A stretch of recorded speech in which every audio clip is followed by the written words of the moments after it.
মাগো 6 মাসের বড়া ছেলে কোনো নড়াচড়া নাই রে।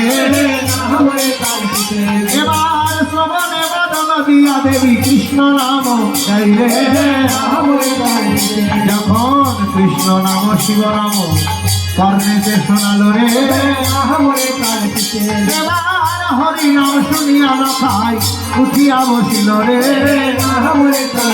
ওই আমার ধ্বনি জয় ধ্বনি করিতে লাগিল